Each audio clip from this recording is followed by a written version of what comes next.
Do you believe that there are female angels? I've always seen angels illustrated as masculine in the Bible until I read Zechariah 5 verse 9. It says, "Then I lifted up my eyes, and behold, there came two women, and the wings was in their wings, for they had wings like the wings of a stork, and they lifted up the ephah between the earth and the heaven." Then I began to ponder even more when a group of religious folks came to Jesus questioning him and trying to test him about marriage in the resurrection. Jesus answering said unto them, "Do ye not therefore err, because you do not know the scriptures, neither the power of God? For when they shall rise from the dead, they neither marry nor are given in marriage, but are as the angels which are in heaven." Why would Jesus say that in heaven angels are not given in marriage if all angels are men? We know that it's not in God's nature for man to marry man. So if angels are of no gender, then why would he make a statement like that? We're going to be talking about angels in this series, particularly the fallen ones, like Satan, who continues to depict himself as equal to God when he's really just an angel. We're going to be talking about the fallen ones that produce giants who had skeletons that look like this. Firstly, here's a little proof that God created angels before Adam. Ezekiel chapter 28 says that thou art the anointed cherub that covereth, and I have set thee so. Thou wast upon the holy mountain of God. Thou hast walked up and down in the midst of the stones of fire. Thine heart was lifted up because of thy beauty. Thou hast corrupted thy wisdom by reason of thy brightness. I will cast thee to the ground. I will lay thee before the kings, that they may behold thee. Then Jesus followed up in Luke chapter 10, and he said, I beheld Satan like lightning fall from heaven. The first group of fallen angels was stated in Revelation chapter 12. It says, and there appeared another wonder in heaven, and behold, a great red dragon, having 7 heads and 10 horns, and 7 crowns upon his heads. And his tail drew the third part of the stars of heaven, and did cast them to the earth. These are the fallen angels, the 1/3 that went with Satan. About 1658 years passed from Adam to Noah. Then we see the seed of Satan, which is the offspring of fallen angels mentioned in Genesis chapter 6 verse 4. The second group of fallen angels were mentioned in Deuteronomy chapter 2 verses 10 to 12 and also 19 to 23. The Emims dwelt therein in times past, a people of great and many and tall, as the Anakims, which also were accounted giants, as the Anakims, but the Moabites called them Emims. Now you can read the rest of that in your own time, or click the link in my bio and subscribe to my Patreon, where you can download all of my notes and study in your own time. This skeleton stands 24 feet tall, found in Ecuador, and can be seen at Mistress Park in Interlaken, Switzerland. The word giant there designated a Canaanite tribe that inhabited the promised land prior to the Hebrew conquest, and who were known for their unusually large size. When we look at history across other nations, we see records confirming the same thing. The fallen angels came from stars, and they rode in ships. We can see this in so many movies today. What I want you to understand here is that demonic wisdom came from these fallen angels through their offsprings, which are the Nephilims. In the book of Enoch, 4 archangels were given permission to punish these fallen angels, and Perry Stone did a more in-depth teaching on this.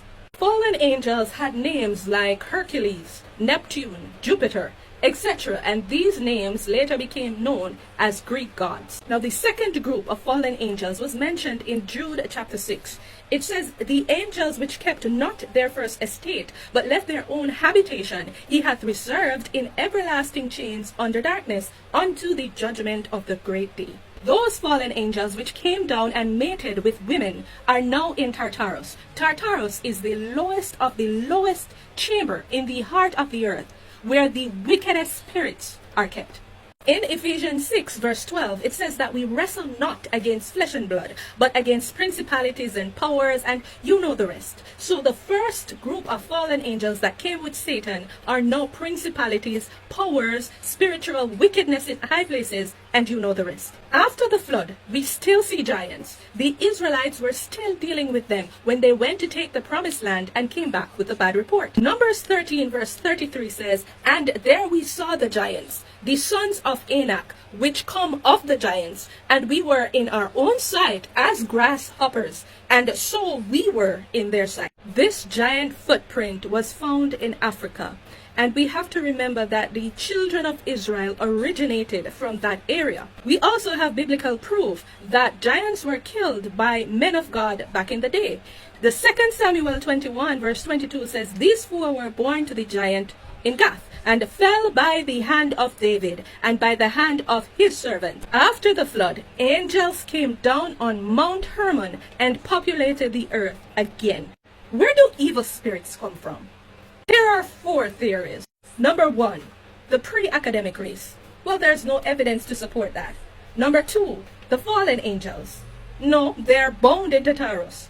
Number 3, God created them. Absolutely not. God is not evil, nor is he tempted of anything that is evil. Number 4, the evil spirits are connected with the deaths of the giants. Before Genesis chapter 6, there was no mention of evil spirits in the Bible, just fallen angels. After the flood, we see evil spirits and unclean spirits begin to be mentioned. Judges chapter 9 verse 23, "Then God sent an evil spirit between Abimelech and the men of Shechem, and the men of Shechem dealt treacherously with Abimelech."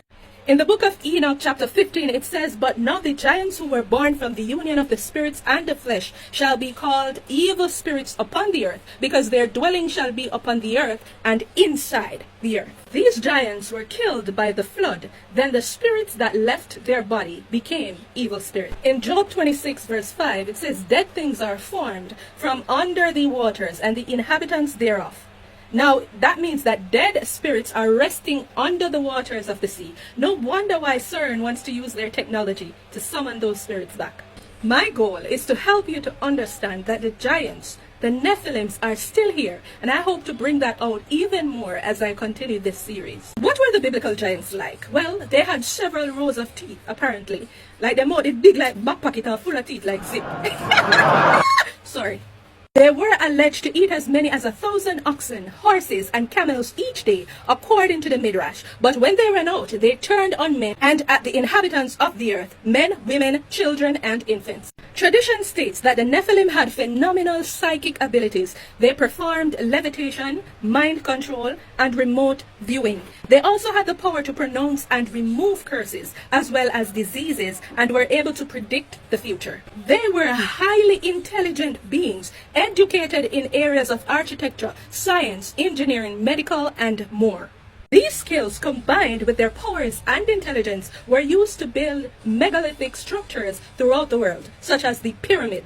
They brought about many human sacrifice, which includes the act of abortion. When these fallen angels had sex with human women, they gave birth to Nephilims. The King James Bible states that they are giants, but interestingly enough, the Hebrew translation for giants means those that ruin the world by their violence. If you don't believe that angels can actually take up flesh, then you need to revisit the conversation Abraham had with angels who were on their way to destroy Sodom. They even had a meal, okay? They are here. And we can see evidence of them all around us. Genetic modification, GMOs, cloning, sorcery, abortion, false doctrine, occult activity, attack, persecution on Christians and the body of Christ as a whole, entertainment, movies, television, video games, etc. We can definitely see evidence of them in our government systems all over the world. Keep your eyes open because we are in the end times. If you are liking the series thus far, please comment part 2 down below. I give full access to all of this information, including other teachings that I've done on my Patreon account. All you have to do is subscribe and you will have access to unfiltered information. Some things I just cannot say here or I'll get banned. It also includes all the sources from which I gather my information, and you can do your own studies on your own time. So let's discuss this part in the comment section, then we'll head to part 2. Next time, yeah?